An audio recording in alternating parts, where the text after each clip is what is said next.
नमस्कार दर्शकों, जेके प्राइम में आपका स्वागत है। मैं हूं विनोद कुमार। दर्शकों, इन दिनों लद्दाख जो है सुर्खियों में है और इन दिनों ये भी बात चल रही है कि कारगिल और लेह के बीच में वो जो डिफरेंसेस है वो भी बढ़ रहे हैं। इन सब पर चर्चा करेंगे क्योंकि हमारे साथ मौजूद हैं असगर अली करबलाई साहब, जो फॉर्मर एमएलए। करबलाई साहब, स्वागत है आपका। बहुत बहुत शुक्रिया। जिस रफ्तार से, जिस जोश के साथ आप राजनीति में आए थे और जो मुद्दे थे वो मुद्दे आज भी वहीं पे, जोजिला टनल नहीं बना है, वहां पे एयर सर्विसेज नहीं शुरू हो पा रही हैं, वहां पे कारगिल अस्करदू मार्ग, जो ये 3-4 मुद्दे ऐसे थे जिसको लेकर के आपने एंट्री की थी राजनीति में, लेकिन मुद्दे वहीं। बिस्मिल्लाहिर्रहमानिर्रहीम। विनोद जी, बड़ी एक विडंबना है जी। जब हम लद्दाख की बात करते हैं जी। तो इस लद्दाख को एज ए लद्दाख प्रोजेक्ट और उसकी परिप्रेक्ष्य में जानने की और देखने की कोशिशें नहीं हुई। अभी भी इतना कुछ करने के बाद भी आज लद्दाख जी एज ए लेह है। जी। आज Ladakh land of a community है। जी।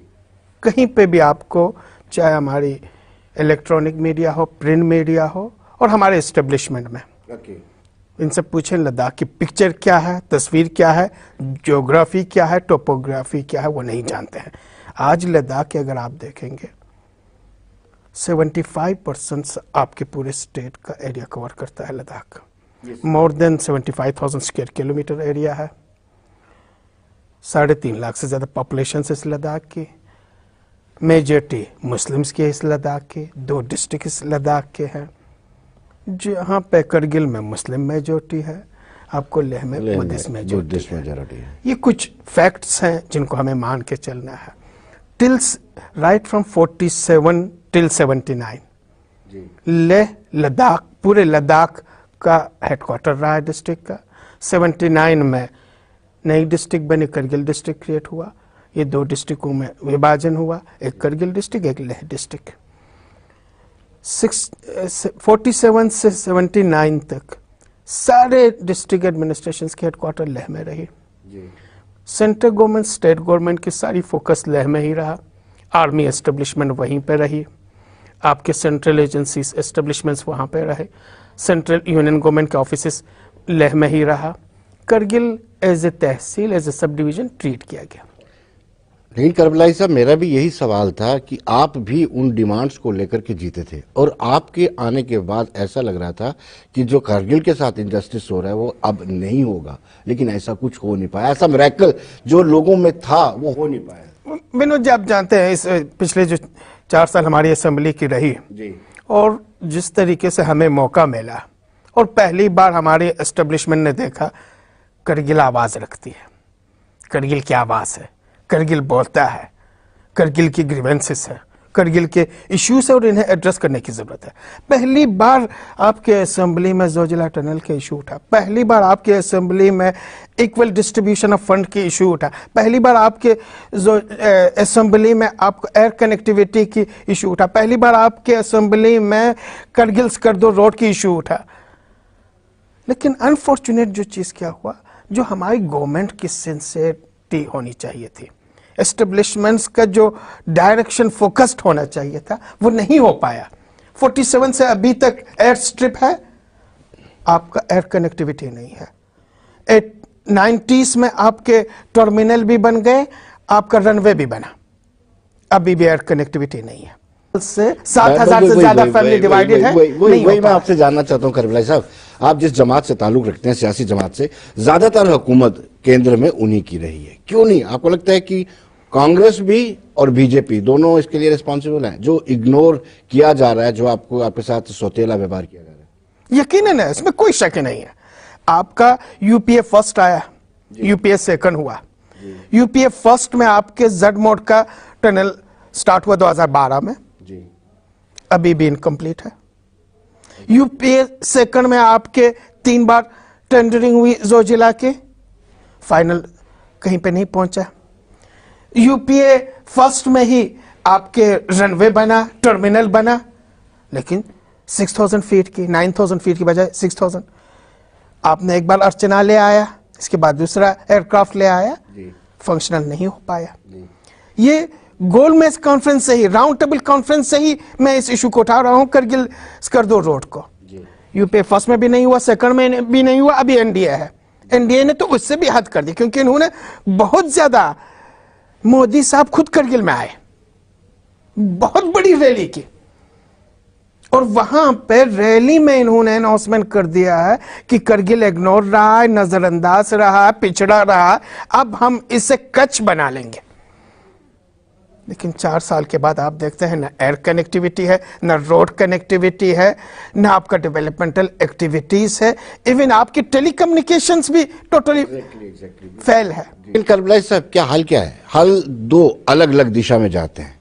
एक तो या तो इसको डिवीजन का दर्जा दे दिया जाए, या कुछ लोग कहते हैं कि इसको यूनियन टेरिटरी का दर्जा दिया जाना चाहिए। आप किसको प्रेफर करते हैं? आपकी जमात ने दबे शब्दों में एक बार एक भी कहा था इलेक्शन जीतने के लिए कि हम यूटी का दर्जा देंगे, दबे शब्दों में कहा था। आप भी जानते हैं, मैं भी जानता हूं। मैं आपको एक चीज क्लियर कर दूं विनोद जी, आप जानते हैं जम्मू कश्मीर की एक स्पेशल स्टेटस है। ये आपके 29 रियासतों में अकेला रियासत है जिसकी अपनी कॉन्स्टिट्यूशन है। गवर्नमेंट ऑफ इंडिया कोई भी अमेंडमेंट लाए, कोई भी एक्ट लाए, कोई भी बिल लाए, ये जब तक आपकी स्टेट असेंबली पास नहीं करती, इंप्लीमेंट नहीं होता है। स्टेट ये सभी जानते हैं। तो आप इन सारी चीजों को जानते हुए भी अगर आप कहते हैं यूटी हमें चाहिए, तो इसका मतलब है आप स्टेट के कॉन्स्टिट्यूशंस को नहीं मानते हैं। स्टेट की कॉन्स्टिट्यूशन में कहीं कोई स्कोप नहीं है। एक दूसरा, आप स्टेट के डिविजन्स चाहते हैं, आप चाहते हैं आर्टिकल 370 के एब्रोगेशंस करें, जो किसी भी गवर्नमेंट्स के लिए, चाहे वो यूपीए हो, चाहे आपके एनडीए हो, चाहे कांग्रेस लेड गवर्नमेंट्स हो, चाहे बीजेपी लेड गवर्नमेंट्स हो, नहीं कर सकती है। जो प्रैक्टिकेबल चीज है, जो आपके जम्मू कॉन्स्टिट्यूशन ऑफ इंडिया और कॉन्स्टिट्यूशन ऑफ जम्मू कश्मीर में जिसकी पॉसिबिलिटी और स्कोप है, दैट इज ओनली डिवीजन। आपका फ्लैग, स्टेट फ्लैग 3 लकीरें हैं जो 3 रीजन्स को दिखा देती है। करबलाई साहब, मैं डिवीजन के बारे में पूछूंगा आपसे, लेकिन एक इंपॉर्टेंट सवाल ये मुझे लगता है कि जो एलबीए ने एक बड़ा प्रोटेस्ट किया था, कहा था कि यूटी का दर्जा मिलना चाहिए, थोड़े दिन पहले ही, ज्यादा टाइम नहीं हुआ, उसमें बड़ा जन सैलाब था, बहुत सारे लोग उसमें शुमार हुए थे।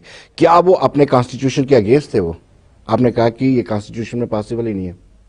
मैं आपको एक चीज कहूंगा, ये आपके चाहे एलबीए करे चाहे कोई दूसरा करे, ये लोकल पॉलिटिक्स के कंजम्पशंस के लिए, ये लोकल पॉलिटिकल कंजम्पशंस के लिए। अभी हमारे जम्मू में कुछ लोग जम्मू में स्टेटहुड की बात करते हैं, हाँ, स्टेट मोर्चा मांगते हैं। हाँ, जी, आप सोचते हैं with in the special status of Jammu and Kashmir ये पॉसिबल है? मैं आपसे पूछ रहा हूं, पॉसिबल है? नहीं है। आप खुद जानते हैं अगर ऐसा कुछ हुआ तो आपके पास कश्मीर का कुछ रहेगा ही नहीं। हमारे कुछ लोग यही चाहते हैं कि कश्मीर टुकड़े टुकड़े हो, लेकिन हम चाहते हैं कश्मीर एज इट इज 47 में जैसे एग्जिस्ट करता था वो आज भी एग्जिस्ट करे, उसकी बात ही नहीं। हम चाहते हैं कश्मीर का जो उस पार का हिस्सा है वो भी कश्मीर, जम्मू कश्मीर का हिस्सा बने। तो ये यूटी की डिमांड्स हो या जम्मू की स्टेटहुड की डिमांड्स हो, ये डिमांड्स लोकल पॉलिटिक्स को कंजम्पशंस के लिए तो बहुत अच्छी बात है, लेकिन as per the special status of Jammu and Kashmir ये पॉसिबल नहीं है। ये हमारे लेकर लीडरशिप भी मानती है, जम्मू के लीडरशिप भी जानती है। आप मुझे ये बताइए कि हाँ, जो फॉर्मर चीफ मिनिस्टर महबूब ने बयान दिया था कि अगर डिवीजन का दर्जा दिया जाता है, पीर पंचाल और चुनाव वैली को भी दिया जाना चाहिए, अब तब तक नहीं दिया जाना चाहिए डिवीजन का दर्जा। आप ऐसी सियासी जमातों को किस तरीके से देखते हैं? ये बड़ी अनफॉर्चुनेट है। ये उस सियासी जमात की स्टेटमेंट है जी, जिस सियासी जमात का बुनियाद ही सेल्फ रूल को है लेकर है, जिस सियासी जमात ने ये कहा है कि हम रीजन को सेल्फ रूल दे देंगे, ऑटोनॉमी दे देंगे। ये खुद ही मानते हैं कि जम्मू एक रीजन है, कश्मीर एक रीजन है, लद्दाख एक रीजन है। अगर आज लद्दाख को उसका स्टेटस मिल रहा है, उसका हक मिल रहा है, जो अभी तक उस हक से महरूम रहा, वंचित रहा है जी। आपका जम्मू कश्मीर कॉन्स्टिट्यूशन के हिसाब से 2 ही डिविजन्स है, जबकि तीसरा होना चाहिए था, नहीं है। जम्मू कश्मीर लद्दाख होनी चाहिए था, जम्मू एंड कश्मीर है। आपका बजट डिवीजन बेस्ड है, प्रोविंस बेस्ड है, आपका लेजिस्लेशन वही बेस्ड है, आपका काउंसिल डिवीजन बेस्ड है, सारी चीजें। आज अगर जम्मू कश्मीर का एक बहुत बड़ा हिस्सा जो अंडर डेवलप रहा है, वो अपना हक मांग रहा है with in the constitution of Jammu and Kashmir मांग रहा है। तो किसी भी पॉलिटिकल पार्टी को, स्पेशली उस पॉलिटिकल पार्टी को जो कह रहा था दूसरों को हम सेल्फ रूल दे देंगे, उस इतने बड़े रीजन को सेल्फ रूल से वंचित रखने के लिए आप चिनाब वैली को ले आएंगे, पीर पंचाल को ले आएंगे, ये अनफॉर्चुनेट है। पीर पंचाल को भी दे दें, हमें कोई ऑब्जेक्शन नहीं है, आप चिनाब को भी दे दें। कश्मीर में भी आप south Kashmir, central Kashmir, north Kashmir बना के आप दे दें, हमें कोई ऑब्जेक्शन नहीं। लेकिन लद्दाख के बिहाफ पे क्यों? करबलाई साहब, ये दर्शक जानना चाहते हैं कि अगर डिवीजन का दर्जा मिलता है, आपके लद्दाख के दर्शक जानना चाहता है, जम्मू के कश्मीर के, अगर लद्दाख को डिवीजन का दर्जा मिलता है और फुल फ्लैश डिवीजन बनता है, सिर्फ फॉर्मेलिटी नहीं आईजी और डिवकॉम बना दिया, अगर फुल फ्लैश डिवीजन बनता है तो राजनीतिक परिदृश्य में उसको कितना फायदा लद्दाख को होगा और डेवलपमेंट के नजरिए से कितना फायदा होगा? इसमें मैं आपको विनोद जी थोड़ा सा एलेबोरेट करके कहूं। जब आप जम्मू को 3 डिविजन्स, जम्मू कश्मीर को 3 डिविजन्स लेके चलते हैं, जम्मू कश्मीर एंड लद्दाख, आपका पूरा बजट 65-35 बेस्ट है। 65 आपका स्टेट सेक्टर का है, 35 आपका डिस्ट्रिक्ट सेक्टर में है। बजट की जो 65% है वो between Jammu division and Kashmir division से डिवाइड हो जाती है। उसको आप 65 को 3 में फिर डिवाइड करना है, ये बेनिफिट होगा। ये सबसे बड़ी इकोनॉमिकल बेनिफिट ये होगा, वो 65 3 हिस्सों में हमें मिल जाएगी। तो आपके बजट जो 10,000 करोड़ की है, अगर उसमें हमें 2,000 करोड़, अभी मिलती क्या है आपको पता है, पूरी लद्दाख को 200 करोड़ रुपया, अगर 2,000 करोड़ ही मिल जाती है तो बहुत बड़ी डेवलपमेंट आपको, ये इकोनॉमिकल डेवलपमेंट है। एडमिनिस्ट्रेटिव, पॉलिटिकल हम बाद में आएंगे। एडमिनिस्ट्रेटिव लेवल पे आप देखेंगे कश्मीर डिवीजन में और जम्मू डिवीजन में डायरेक्टर और चीफ इंजीनियर्स को लेके 40 डिपार्टमेंट्स हैं दोनों डिविजन्स में।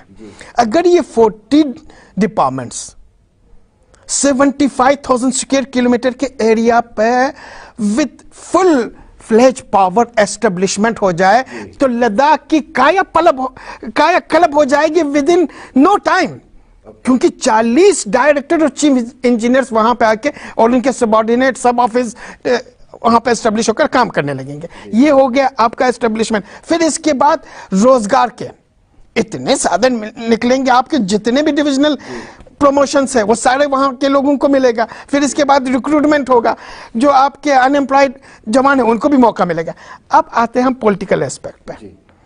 आपके जम्मू कश्मीर में 2 हाउसेस है, एक असेंबली है, अपर हाउस और लोअर हाउस। अब आपका लोअर हाउस ठीक है, पॉपुलेशन बेस्ड है, लद्दाख की पॉपुलेशन मीगर है, कम है, उसमें हम ज्यादा सीट्स की डिमांड नहीं कर सकते हैं। लेकिन आपका अपर हाउस लेजिस्लेटिव काउंसिल, ये पॉपुलेशन बेस्ड नहीं है, ये डिवीजन बेस्ड है। 11 सीट आपने जम्मू को दे रखी है, 11 सीट आपने कश्मीर को दे रखा। लद्दाख को क्या मिलती है? तहसील करगिल और तहसील लेह के 2 सीट्स। अगर आप डिविजनल स्टेटस दे देंगे, फुल फ्लेज डिविजनल स्टेटस दे देंगे, तो आपके लेजिस्लेटिव काउंसिल का, आपके अपर हाउस का 1/3 लद्दाख को चला जाएगा। बिल्कुल। जब आपके लद्दाख को 1/3 लेजिस्लेशंस में रिप्रेजेंटेशंस मिलेगी, कोई भी बिल आए, कोई भी एक्ट आए, कोई भी अमेंडमेंट आए, देन लद्दाख है तो वीटो पावर्स। तो लद्दाख के पास आज कोई से नहीं है। आपके पास कहां 4 असेंबली मेंबर हैं, 2 लेजिस्लेटिव काउंसिल है, कोई पूछने वाला नहीं। कल अगर आपके पास 1/3 ऑफ लेजिस्लेटिव काउंसिल आपके पास आ जाए, then you have the veto power. लेकिन करबलाई साहब, कहीं ये तो राजनीतिक प्रलोभन तो नहीं है, लॉलीपॉप तो नहीं दे रहे हैं? डिवीजन की घोषणा कर देंगे और कहेंगे कि एक आईजी इधर बना दो, एक डिविजनल कमिश्नर बिठा दो, एक 6 महीने उधर रहेगा, एक 6 महीने उधर रहेगा। यही आशंका हमें भी है, क्योंकि जब ये लद्दाख यूनिवर्सिटी की बात निकली और फुल फ्लेज यूनिवर्सिटी के हमारे स्टूडेंट्स लीडरशिप मांग रहे थे, सेंट्रल यूनिवर्सिटी के पैटर्न पे फुल फ्लेज यूनिवर्सिटी मांग रहे थे, लेकिन मिला क्या? आपने देखा लद्दाख यूनिवर्सिटी अनाउंसमेंट तो कर दी, ब्रैकेट में लगा दिया क्लस्टर। यस। और वो भी कहाँ? 70,000 स्क्वायर किलोमीटर के एरिया में आप क्लस्टर। एक कॉलेज हमारा 200 किलोमीटर पे, एक 300 किलोमीटर पे, एक 400 किलोमीटर पे, वहां आप क्लस्टर यूनिवर्सिटी देकर लद्दाख के स्टूडेंट्स के साथ, लद्दाख के पॉपुलेशन के साथ आपने बोंडा मजाक किया है।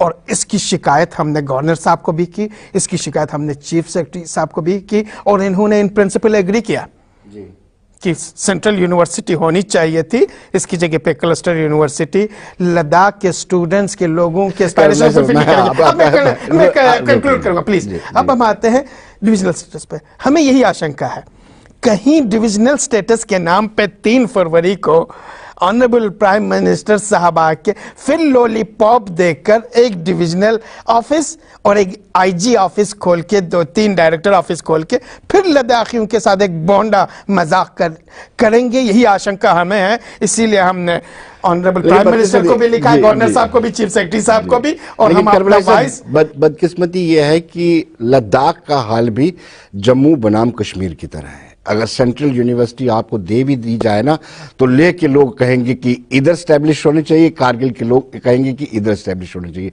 वो ऐसा डिवीजन सियासी जमातों ने कर दिया है कि पूरा ऐसा लगता है जैसे जम्मू को एक एम्स मिले तो कश्मीर को भी मिलना चाहिए। हमारा इस तरह का हालात। उसमें मैं आपको एक चीज कहूंगा, हमारा वो चीजें नहीं है लद्दाख में। लद्दाख में आप देखेंगे हार्डली, शायद कुछ लेह में हुआ, अदरवाइज कहीं पे भी कोई कम्युनल राइट्स नहीं होती है।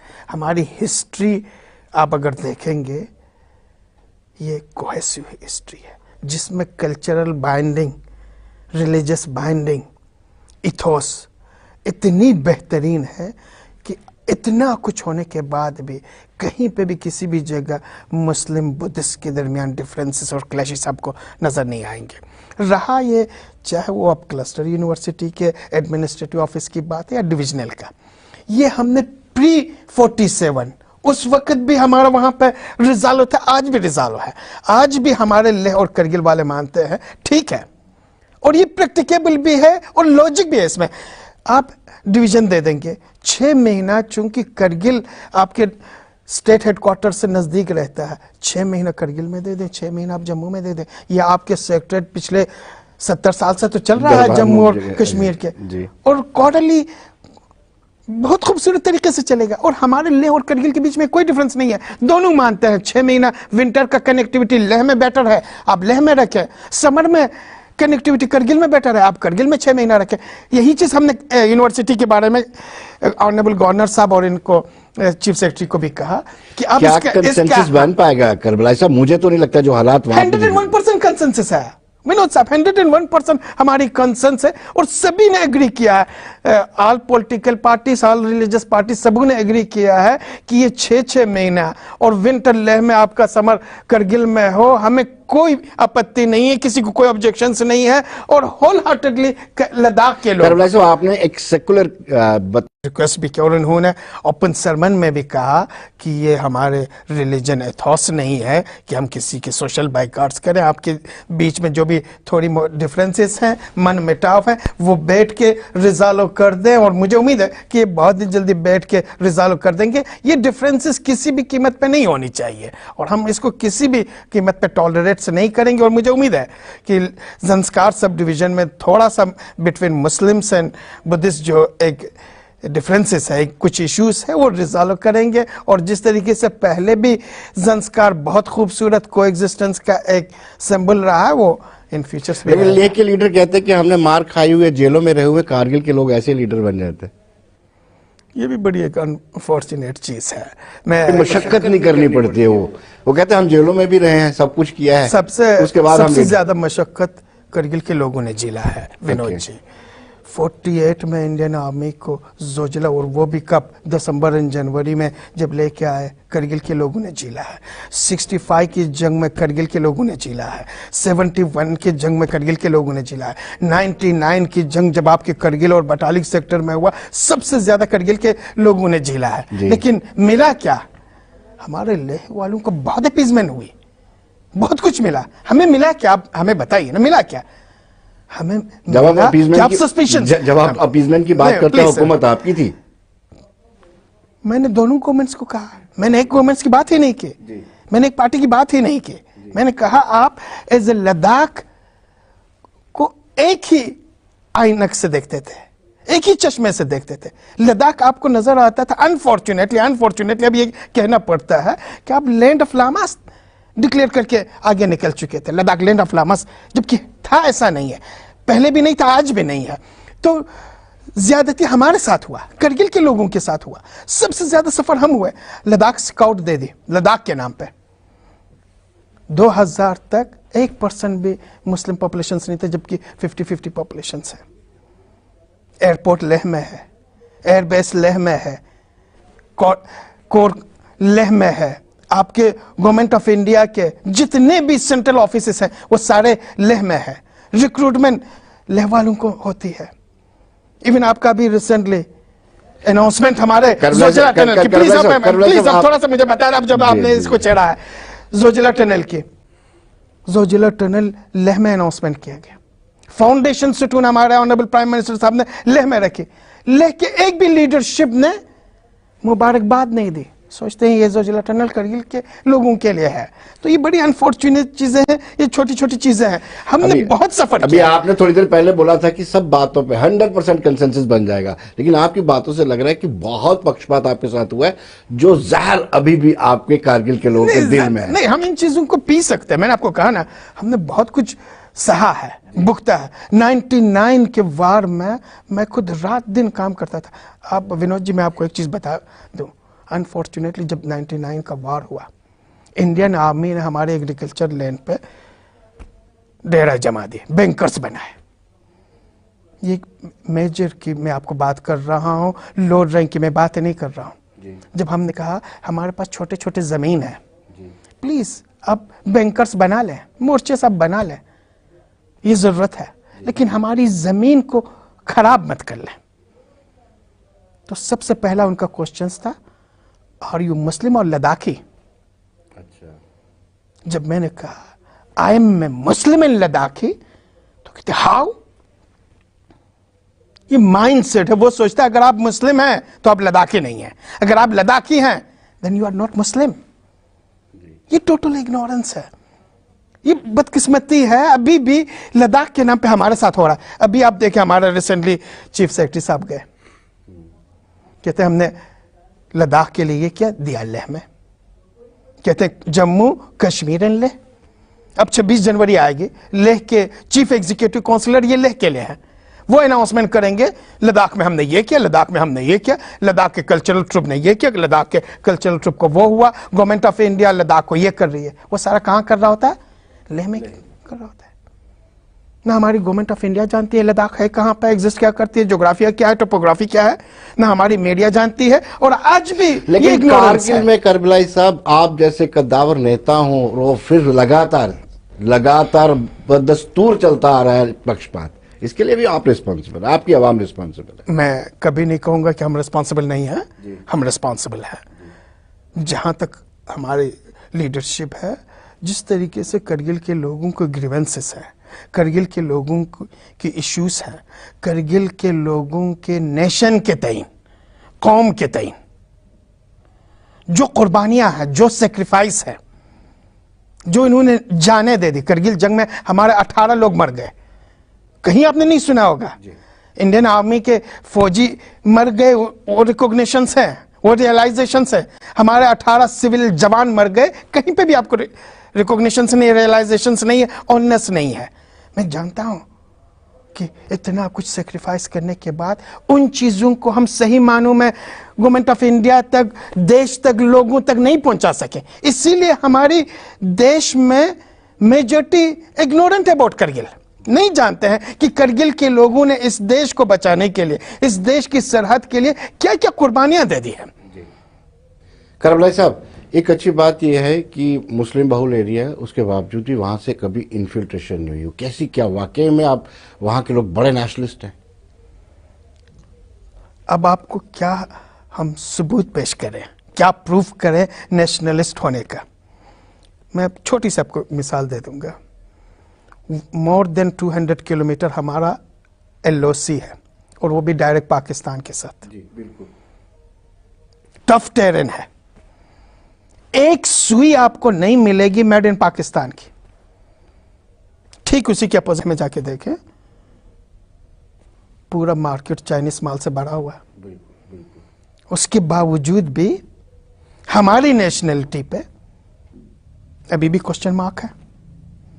48 में हमने कुर्बानी दी, मैं प्लीज अब कंक्लूड कर लूं, 48 में हमने कुर्बानी दी, 65 में हमने कुर्बानी दी। मेजर रंधवा को पोस्ट से जख्मी हालत में उठा के हमारे बंदे आए, वो बुजुर्ग विदाउट रिकॉग्निशन गुजर गया, कहीं किसी भी जगह उससे मेडल रिकॉग्निशन से नहीं मिली। 71 में, 99 में करगिल जंग अगर जीता है, उस वक्त 14 कोर कमांडर थे लेफ्टिनेंट जनरल अर्जुन राय, उसने ओपनली पब्लिक में कहा we won Kargil war because of the people of Kargil, otherwise हम नहीं जीत सकते थे। उसके बावजूद भी करबलाई से आपको नेशनलिस्ट होने की कोई सर्टिफिकेट की जरूरत नहीं है, हम सब जानते हैं कि कारगिल के लोग बड़े नेशनलिस्ट हैं। लेकिन आखिर में ये सवाल पूछूंगा आपसे कि अब लोकसभा के चुनाव आने वाले हैं, आपका कैंडिडेट कारगिल से होना चाहिए, कांग्रेस का या लेह से? उसमें भी एक चीज मैं आपको क्लियर कर दूं, since 67 till date Congress party ने कभी भी करगिल के लोगों को ऑन नहीं किया, मैंडेट्स नहीं दी। 2004 में भी हमने प्रूफ किया, 89 में पहली बार करगिल के लोगों ने ये दिखा दे दिया जब फर्स्ट एमपी फ्रॉम लद्दाख मुस्लिम जीत के गए, हमारे कमांडर हसन साहब थे। इसके बाद कंटिन्यूस हमारे गुलाम हसन खान साहब थे, सैयद हुसैन मोहतमदी थे, फिर इसके बाद गुलाम हसन खान साहब थे। ये कंटिन्यूस हम इलेक्शन लड़ चुके हैं, लेकिन कांग्रेस पार्टी ने कभी मैंडेट्स नहीं दी। 2004 में हमने इन्हें कहा कि आप मैंडेट्स दे दें, हम जिता के दे देंगे। 2009 में आप मैंडेट्स दे दें, हम जिता के दे देंगे। 2014 में हमारे पार्टी के, कांग्रेस पार्टी के ऑफिशियल कैंडिडेट, आप यकीन करेंगे विनोद जी, चौथे नंबर पे रहा। और हमारा कैंडिडेट, करगिल का जो कैंडिडेट था, कांग्रेस पार्टी लोकल जो हमने कैंडिडेट खड़ा की थी, वो सेकंड पे आया। 36 आपके पोस्टल वोट की वजह से, वो भी बोगस वोट थे, 36 बोगस पोस्टल वोट की वजह से बीजेपी जीता, अदरवाइज हमारा कैंडिडेट जीत चुका था। तो इतना कुछ होते हुए अभी भी मैंने आपको कहा ना, हमें वो रिकॉग्निशन नहीं मिल पा रही है। अब के बाद हम उम्मीद रखते हैं कि हमारी कांग्रेस पार्टी भी इस चीज को सीरियसली रहेगी और फर्स्ट टाइम करगिल को लद्दाख में जो एमपी सीट है वो करगिल के लोगों को मिलेगी। करबलाई साहब, आप उम्मीद रखते हैं, आप हमारे कार्यक्रम में आए, बहुत बहुत शुक्रिया आपका भी, और आपके इसी चैनल के जरिए आने वाली जो गणतंत्र दिवस है 26 जनवरी की, मैं एडवांस में पूरी कौम को, करगिल के लोगों को, लद्दाख के लोगों को और पूरे देश के लोगों को शुभकामनाएं देता हूं, मुबारकबाद देता हूं। Thank you very much. तो दर्शकों, आपने देखा असगर अली करबलाई, वाकई में इनकी बातों से जो लगता है कि कारगिल के साथ इनजस्टिस हुआ है, लेकिन उम्मीद है, होप है इनको कि आने वाले दिनों में अब वो इनजस्टिस बर्दाश्त नहीं करेंगे, न्याय के लिए संघर्ष करते रहेंगे। तो दर्शकों, आज के कार्यक्रम में बस इतना ही, फिर होगी मुलाकात। मुझे और मेरी पूरी टीम को दीजिए इजाजत। नमस्कार।